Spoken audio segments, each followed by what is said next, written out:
Magandang umaga, Team Gdos. I am Engineer Samim C. Mundig. I am the assigned Materials Engineer. At ako naman po si Engineer K. Fergundino, ang assigned Assistant Materials Engineer.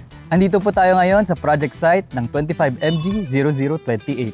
25MG0028, construction of concrete road, Barangay San Jose proper, Sitio Boundary, Rock Apostol, Tinago Road in support of agri-processing activities in the area.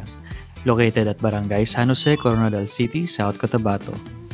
This project is under 5C Construction Services, amounting to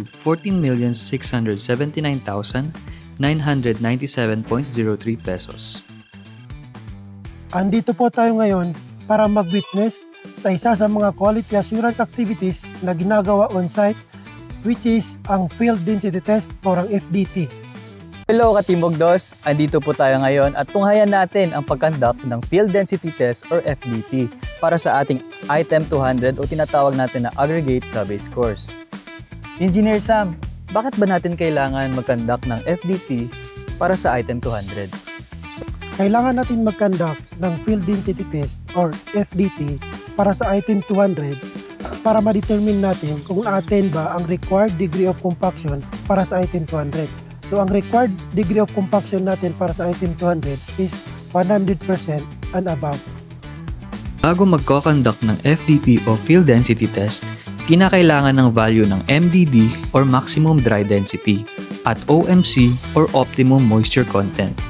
Ang mga datos na ito ay nakukuha sa pamamagitan ng compaction test na ginagawa sa Quality Assurance Laboratory.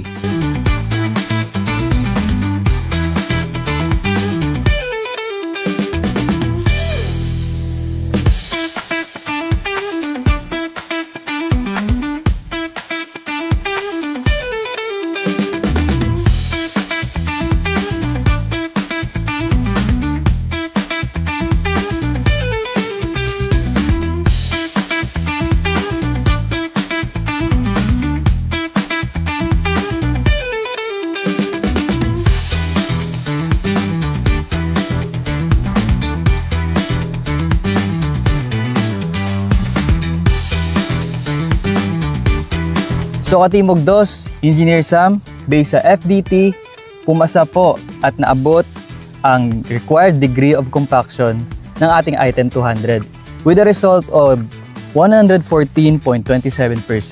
So above po tayo sa 100%.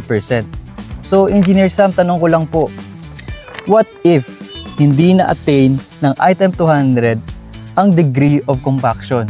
Ano ba ang posibleng rason at corrective measurement na gagawin? Kung hindi pumasa ang Item 200 natin para sa degree of compaction, may mga rason ito bakit hindi pumasa. Una, kulang sa compaction. Pangalawa, kulang sa binding materials. Pangatlo, malaki ang moisture content nito. So as material engineer, we will recommend na ang in-place Item 200 is scrape at reblend tapos i-recompact hanggang ma-attain natin ang required degree of compaction para sa Item 200. Para sa kaalaman ng lahat, hindi lang ho tayo nagkakandak ng FDT o Field Density Test sa Item 200.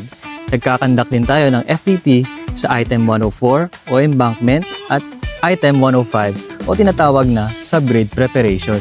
At dito po tayo nagtatapos. Ako nga po ulit si Engineer Samim C. Mundig. At ako naman po si Engineer K. Fergundino, ang mga inhinyerong magbibigay ng may dekalidad, may integridad na serbisyo. Mabuhay, Team Gdos!